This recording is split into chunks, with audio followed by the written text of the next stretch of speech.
You're probably gonna panic. Thanks, but no thanks. Thanks, but no thanks.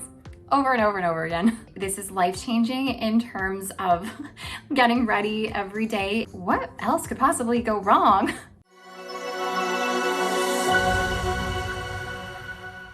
Hi everybody, welcome back to the Chiquel YouTube channel. My name is Amanda and well, as you can see, I am not wearing any makeup right now. So today I'm gonna take you along with me as I do my makeup and just chat with you about what it's like being a bald woman in this world today.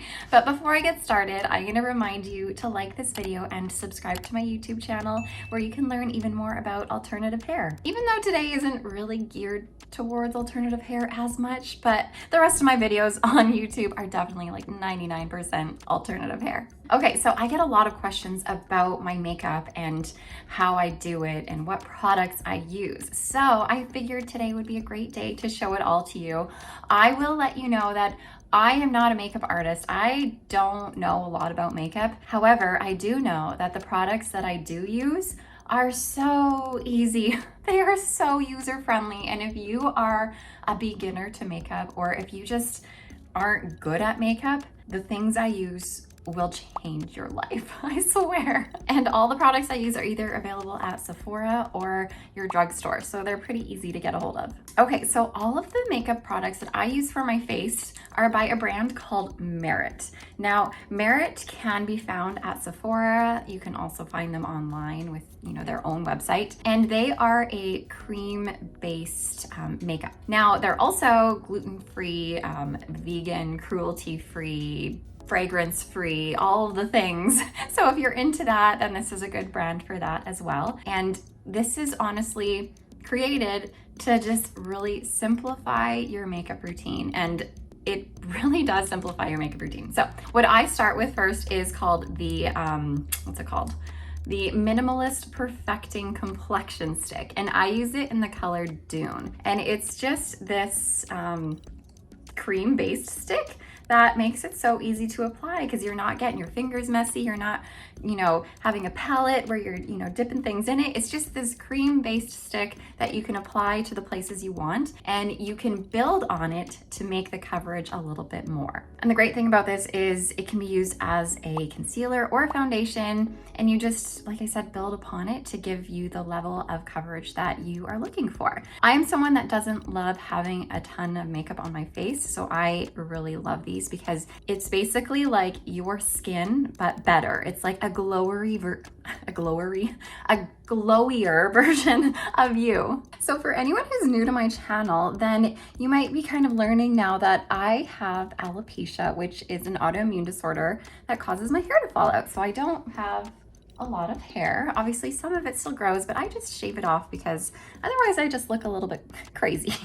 So I just shave off what I do have and enjoy roaming around the world either as a bald person or as someone who wears wigs. And I absolutely love wigs. But I am at the point in my hair loss journey and in my wig journey where I don't feel the need to wear wigs 100% of the time. I feel comfortable in my skin as a bald woman, which just gives me the feeling of so much freedom, which I absolutely love. Okay, now I'm gonna take my Merit brush and just blend it all in. Anyways, as someone who is bald in this world, and especially as someone who shows her face on social media as a bald woman a lot, there's a lot of judgment placed on me by, those keyboard warriors and the ones who don't truly know me. One of the biggest judgments that I get is that people just assume I have cancer, which obviously nothing against anyone who has cancer, of course, you're going through your own struggles. But I think it's also important for the world to understand that there are other reasons that you can lose your hair that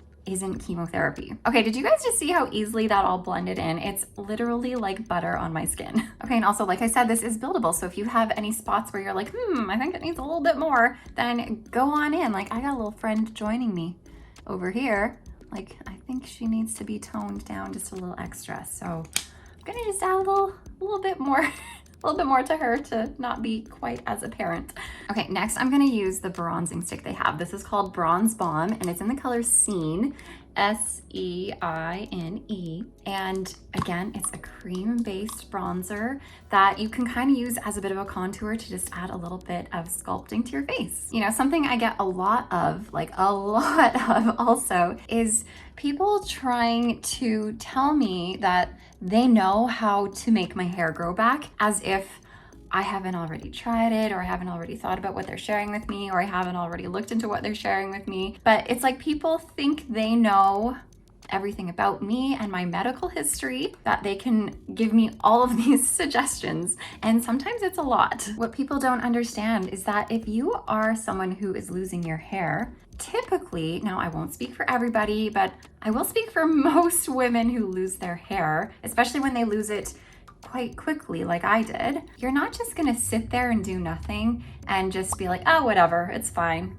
You're probably gonna panic and look into absolutely everything you can to try and figure out how to get your hair back. So for me, I've done a lot of the things. I won't say I've done all of the things, but I've done a lot of the things. You know, I've done the topical ointments.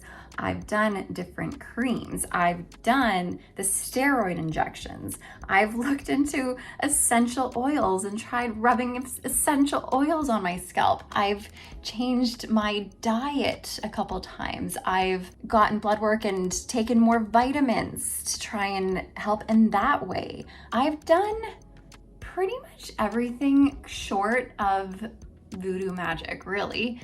And for me, nothing helped at all. Like nothing really did anything, despite me being consistent with whatever I was trying. Like obviously I'm not going to take vitamins for, 2 weeks and be like, I don't see any progress, nothing's working, and then give up. No, like I did these things for months and months and months and months with nothing happening. So for me, I have done a lot to try and grow my hair back, but to other people looking in, they just assume I haven't done anything for some weird reason. And to be honest, it gets kind of exhausting to hear those comments coming at me on a daily basis on all of my platforms. It's like people are coming out of the woodwork wanting to be my savior and wanting to be that person who suggested that thing that helped me get my hair back. But I think also what people don't understand is that I no longer care if I get my hair back or not. And I know for a lot of people, that's a really hard concept to wrap your head around, especially if you're someone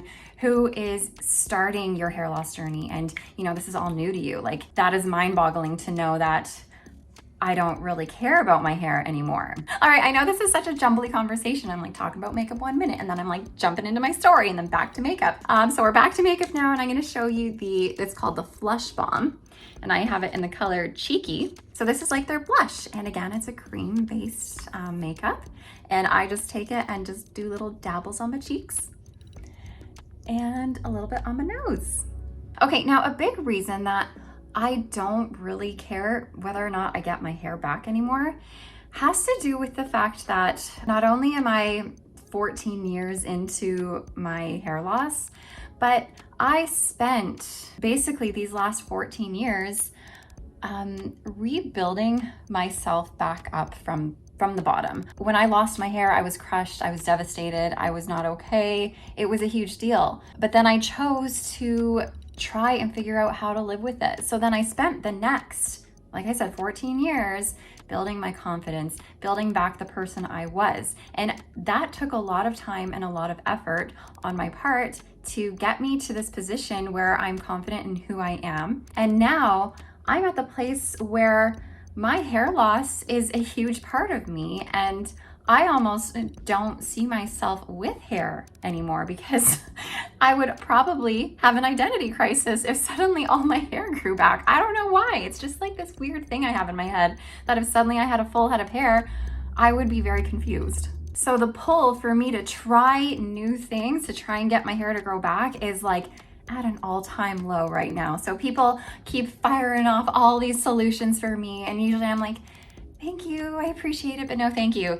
Thank you, I appreciate it, but no thank you. Thank you, that's so kind, but I don't really want it. Like it's just a constantly being like, thanks, but no thanks, thanks, but no thanks, over and over and over again. And now also, I feel like almost anyone's hair loss journey, there comes a point where your hope just sort of runs out and you get tired of living off of hope that something is going to work for you. So I would say after about 5 or 6 years into my hair loss journey, after I tried the ointments, the creams, the essential oils, the diet changes, the steroid injections, after I tried all of those things and nothing was working, every time I tried something new, I built my hope up and I was like, this is gonna be it. This is the answer. I'm gonna get my hair back. And then nothing happened. And then I'd start something new and I'd be like, okay, this has to be it. Like, what else could it be? And nothing happened. And then, you keep getting this hope built up and then it comes crashing down because nothing is working. So like I said, there comes a time where you're just done living off of the hope. And in order for you to stay sane and for your mental health to be okay, you just have to almost, I wouldn't say give up, but just like stop and try to figure out a different way to live other than constantly trying something, and then being let down, because that is such a hard way to live day after day. So for me, in order to live a happier and healthier life, I stopped trying and just accepting my hair loss, my alopecia, my wig wearing for what it was. Okay, next step is my mascara. If I could pick one thing to live off of, it would probably be mascara. I feel like I could not do anything for my face and just use mascara and I would be okay. So I use L'Oreal Telescopic Lift and I just find it to be amazing. I really like the applicator brush. I find it like separates and elongates and volumizes. I feel like it does all the things. So this has been my go-to mascara for quite some time now. Okay, I'm gonna do the other eye here, and I find it harder to talk when I'm doing my mascara, so I'm just gonna do this. All right, now I typically only put mascara on my top lashes. I don't do my bottom lashes because I've mentioned this before, but I look like I have spiders growing out of my eyes. Just because my bottom lashes are also quite long. I will do my bottom lashes like very lightly, maybe if I'm going out for the evening, sometimes maybe, but I usually don't just because it makes me self-conscious about my eyes. All right, you guys, I have to be honest. This is pretty much all I do. Like my everyday look requires 4 products. This is it. This is life-changing in terms of getting ready every day. It takes 5 minutes max. It's so easy to travel with. You're not trying to bring and remember 5,000 different products. I just take these 3 Merit products, my mascara, and my brush, and that is all. And then, okay, lips. I will, I do sometimes do lips too. So let me show you what I do for lips, but I don't do it all the time. Okay, for every day, actually, I do this every day. I use this e.l.f.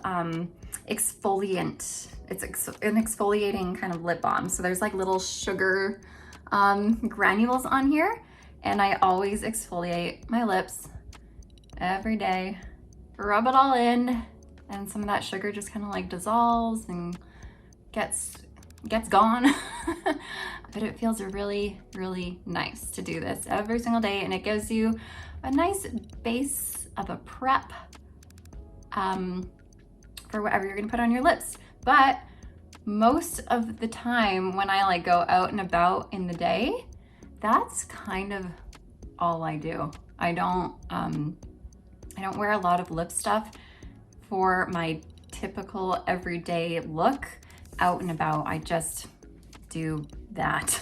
If I am doing my lips though, well, let me show you right now what I'm using. And this is something that changes like every month, really. So this is what I'm using right now. L'Oreal Color Rich lip liner in the color Belle, B-E-L-L-E. And I line my lips, but very subtly. Like I just kind of do the bottom.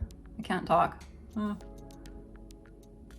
then I like smudge it in a bit. I don't go to the corners just because I find I look like a clown if I do that. And then I just do like this part here. I don't go all the way to the corners, and I like smudge it in so it's like barely there. It's like, did I even do anything because I smudged it away so much? But I feel like it kind of helps define the lips just a little bit. And then I'll go in with Revlon Bare Affair in 044. It's Revlon's cream lipstick. And it's just a really natural color. Like it just gives a little bit extra blah. It's nothing too crazy. And just like that, I am ready for the night out, because the real difference between my day look and my night look really just has to do with these lips and maybe a little bit of extra mascara on my bottom lashes. Now this makeup overall gives you that like dewy, plump, fresh look. Like you can see my face is like glistening. Some people don't like that look, and I get it. I mean, I guess people can see it as it looking like oily, but I find it makes my skin look healthy. And the second that I started using these Merit products, I got a lot of people asking me what I was doing differently in my skincare routine, not in my makeup routine. They thought that it was my skincare routine that was making my face look, you know, glowy and natural. But it wasn't my skincare, it was my makeup that was doing it. Now I will note that sometimes I am not wanting the dewy, glowy look. You know, maybe it's a time where I'm doing a photo shoot or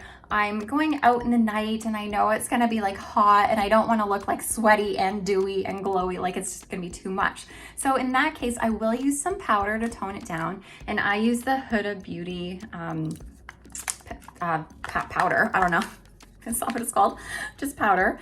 And it's just, I guess I can do it for you, show you kind of what I do, and it just sort of tones down the look a little bit. So I'll just put it on a brush, put some under my eyes. I'll do one side maybe and show you what the one side might look like. Oh gosh, I need more. A little shake. I'm always funny with powder because I feel like it always just gets everywhere. Okay, so I get some more under my eyes, kind of press it in, bake it in there, let it sit. And then I'll just do it in like the shiny parts. So like, I'm gonna try and do like half of my forehead, see if we can see any difference. And it just like blurs it all out and filters it all out, which is nice. Like sometimes, like I said, I just don't want that glowy look, but you can kind of see this side looks shiny and this side just doesn't. Yeah, sometimes my chin, or around my nose. And then I kind of, depending on how much I put on, I'll kind of let it sit and bake.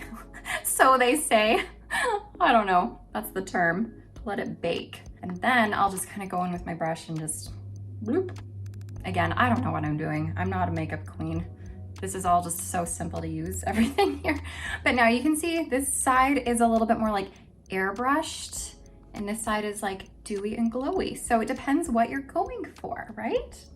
Two different looks. But like I said, I don't use this all the time. It's pretty rare that I actually use this, mostly because I'm really lazy when it comes to getting my makeup and myself ready. And that I think is why I love wigs so much, because wigs just are snap your fingers and it's on your head and you're ready to go. Okay, but of course, now that I've done half of my face with this powder, I cannot possibly roam the earth looking like I have half a glowy face and the other half isn't.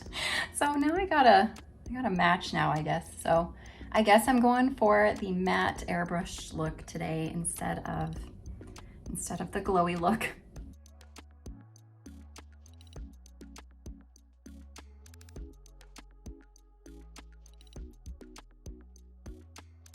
All done. Oh, and you can also get this Huda Beauty powder from Sephora, and I can't remember if I shared my color. I use it in the color Pound Cake. All right, now we gotta finish it all off with a wig, right? I mean, I get asked all the time if I am comfortable going out in public without hair, and yes, I absolutely am. I go out all the time. Well, I wouldn't say all the time, but often without a wig on, and especially in the summertime. But of course, like I said, as a bald woman in the world, there's judgment with it. And going out in public as a bald woman, there are looks and stares, and people come up to me all the time making sure I'm okay. I get people, especially children, staring at me, asking their parents what's wrong with me. There are things that come along with it. And over time, I've just learned to sort of ignore it. I mean, of course, I still notice it happening. I was in a lineup one day and this man in front of me just like turned and looked, and he just stared. He just stared, and you could see him like inspecting my scalp, inspecting my head. And so I just turned and smiled at him, and that's all you can do. Just stare right back at them and make them squirm, right? But I think a big thing for me to help me sort of overcome it all was to think about the worst possible scenario, about what would happen. What would the worst thing to actually happen be? And the worst thing that I could come up with in my head that is, plausible, that, could actually happen, is that people would stare at me and maybe laugh at me and maybe make fun of me. And to me, that was like the worst possible situation. And then I thought after that, okay, if that worst case scenario were to happen, would I survive? Would I be okay? And my answer was yes. That's not gonna kill me. I'm gonna be okay, because those are people I don't know and I don't care about. So who cares what other people think of me when I don't even know them and they don't even know me?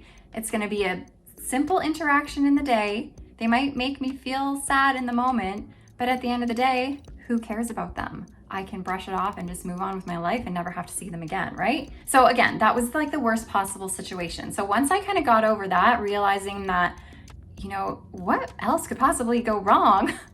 Then it sort of helped me get over my fear that I was gonna survive being out in the world as a bald woman. And then I came to realize that really the worst possible scenario that's ever happened to me was people coming up to me and asking if I have cancer, or, asking me if I'm sick and asking me how I'm doing, or getting the stares. And that's the worst that has happened. And really, it's not that bad at all. If anything, people are kinder to me as a bald woman than they are as someone with hair. Anyways, I could talk and talk your ear off all day. I have a friend who tells me that I talk too much. And it's true. I do sometimes. I do. I'm wearing Kristi by Jon Renau. Oh, she's just the cutest, most perfect little bob. I just did a video on some of my favorite bobs for this month, and Kristi is in that video. So take a look back if you want to learn a little bit more about Kristi, because she is just the cutest little thing. This is in the color 24BT18S8. Oh. And it's also known as Shaded Mocha, which is a very popular color. It's a nice sort of golden blonde-ish color with some rooting happening. Anyways, Kristi, Jon Renau, check her out. All right, now that I've just talked your ear off about being bald and shown you all of my makeup secrets, hopefully you guys have taken something away from this video and you're excited to go out there and get yourself looking all snazzy for the day. And now, because I've talked so much, I want to give you guys a chance to talk and let me know in the comments what your experience has been like as a bald woman or as someone who is experiencing hair loss. How do people treat you? Do they give you judgment? Do they try and give you solutions to fixing yourself? Do they kind of make it seem like they know everything about you? Or have you generally experienced the opposite of me? I'm always so curious about everyone else's scenarios and everyone else's journeys. And I also feel like we are this big, beautiful community of hair loss sisters that can lean on each other for that support, and to find someone to connect with in the comments who's potentially going through something similar. It's always so nice to read a comment and be like, hey, that's me. I need to talk to this woman, right? Isn't that just so validating when we see someone else's story that matches our own? Anyways, here I am talking more. I'm gonna go. Thank you so much for watching, and I will see you guys next time. Bye, everybody.